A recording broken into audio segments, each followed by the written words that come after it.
Hello everyone, my name is RobbyForShort, but you may call me Robbie for short.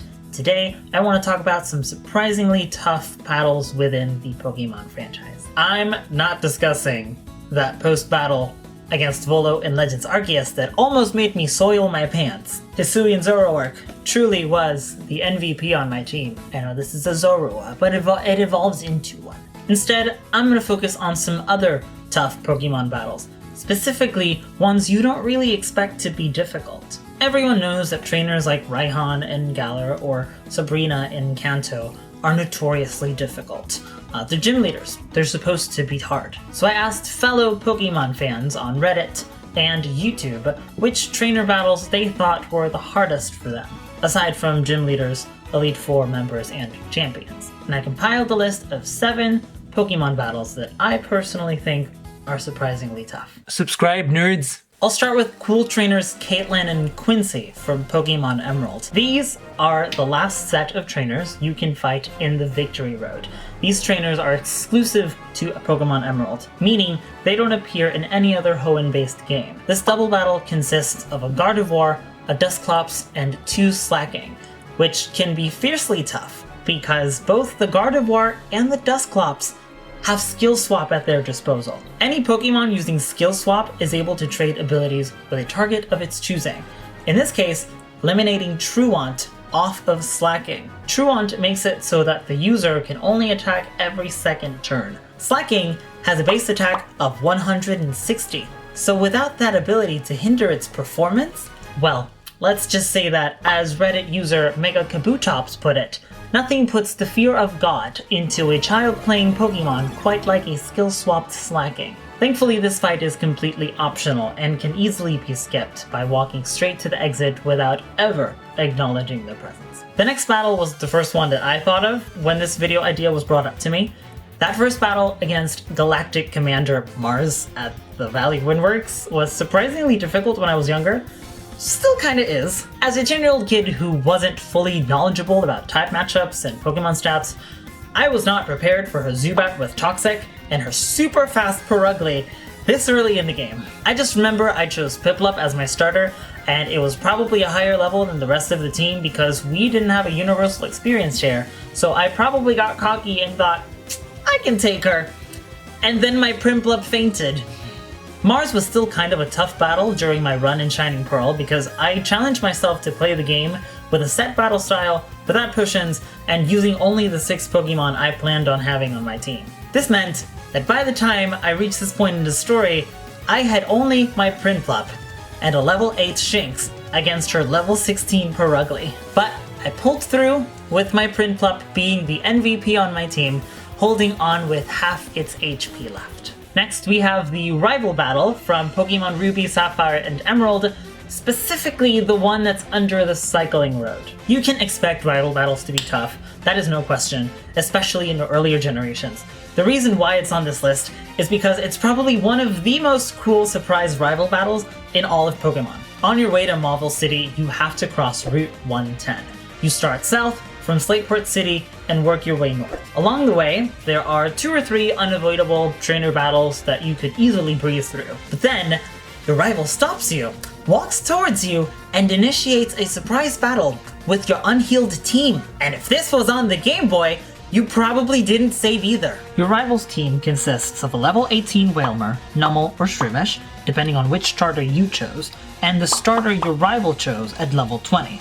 In Emerald, the team is the same level, but they rotate between Wingull, Lombre, and Slugma, plus the starter.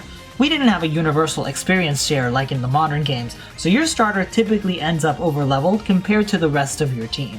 I always picked Mudkip, so I would usually have an easy time with the first 2 Pokemon, and then get trashed by Mazed Grovyle with priority moves and Marshtomp's quadruple weakness to grass. I dreaded this battle when I replayed Pokemon Emerald in college, and it genuinely haunts me to this day. This next battle I personally didn't have trouble with. In fact, I don't even remember having this battle at all. But Arne493 mentioned it in the Reddit post I made, and I found it interesting because it's from X and Y. The game's notoriously known for being the easiest in the entire franchise. On Route 6, also known as... Hold on. Palais Lane. It's the route just before the Parfum Palace. You can encounter Pokefan family Jan and Aaron, who will battle you using 2 Furfrou. At first, this battle didn't seem all that intimidating, but then I did some research. Furfrou has a base defense stat of 60, which is atrocious, but it also has the ability Fur Coat, which halves the damage of physical moves, essentially doubling this seemingly terrible defense. Not to mention, it's also faster than a lot of other Pokemon. While it might not be a super hard hitter, it's definitely a battle that could take a long while, especially during Nuzlocke, in which hard battles like this one, this early, can determine the rest of your playthrough. Moving on to Ultra Sun and Ultra Moon, let's talk about that Ultra Necrozma battle. How did this end up being so ridiculously hard? Oh, I know, probably because I didn't know that it gained a dual Psychic Dragon typing when Necrozma transforms into this monstrous light being, or that Ultra Necrozma has a base stat total of 754? Not even Arceus, the Pokemon god, has this high of a stat total. This is too much ungodly power for supposedly a 10-year-old kid to handle. Wait a minute. I am just now learning that Ultra Necrozma has the ability Neuroforce, which deals 25% more damage with super effective moves, regardless of the effectiveness multiplier? Were they trying to kill us? Anyway, now to the future. Did you get some water, at least? Indeed I did. But you know what I also got? Trashed by this Ultra Necrozma. It took me 3 tries to defeat this Pokemon with a full team of 6. I had Neon the Decidueye. I had a periodic table theme for the nicknames.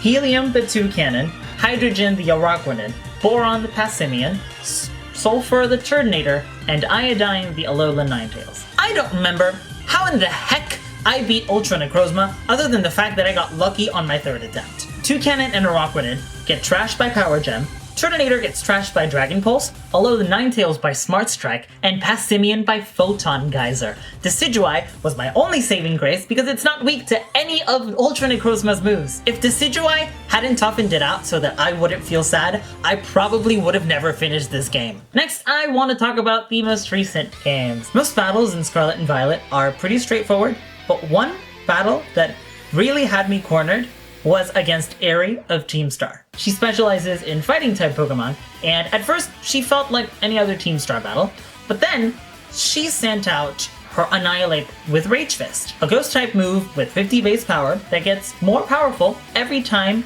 it is hit with any move that causes direct damage. Basically, you hurt her Annihilate hurts you back harder. But even if you defeat Annihilate, her final Pokemon is a Revavroom, specifically the Cap Squat Starmobile with 408 base HP and the ability Stamina, which raises defense every time it gets hit by an attack. It also knows Shift Gear, which raises its attack by 1 stage and its speed by 2 stages. This is the tankiest and deadliest version of Revavroom you will ever encounter. My team mostly consisted of physical attackers, so this battle was especially hard for me. I'm convinced that Espathra was specifically designed for this battle because using its signature ability, Opportunist, which copies all the opponent's stat increases, was the only way that I could beat this battle.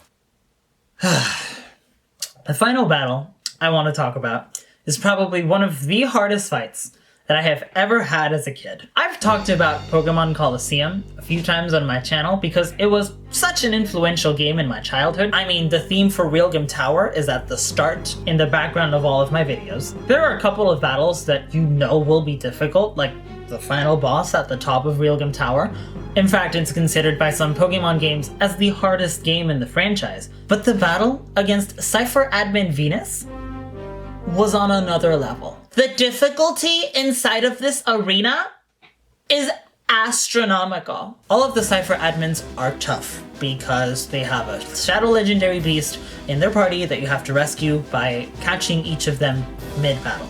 So Dakeem has Entei, Ain has Raikou, Venus has Suicune. Venus is particularly difficult because on top of having to catch Shadow Suicune, you have to deal with her Blissey, throwing confusion and infatuation at your Pokemon constantly. Plus, you're probably lower leveled, since there are no wild Pokemon for you to grind levels. You can only catch Shadow Pokemon from other trainers, and they can't level up until you purify them. They'll retain all the experience from previous battles that they were a part of, but you won't be able to purify them until a certain point in the story. And to top it all off, the Shadow Suicune can take recoil damage from Shadow moves, which means it's going to knock itself out.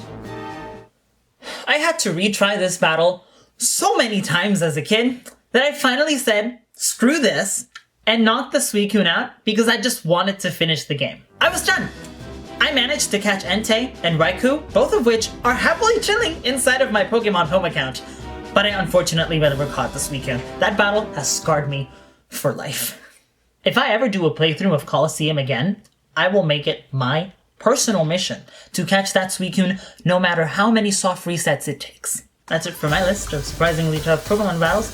Let me know which Pokemon fight was difficult for you in the comments. Thank you so much for watching. Leave a like if you enjoyed this video, and as always, I appreciate you being here. Bye!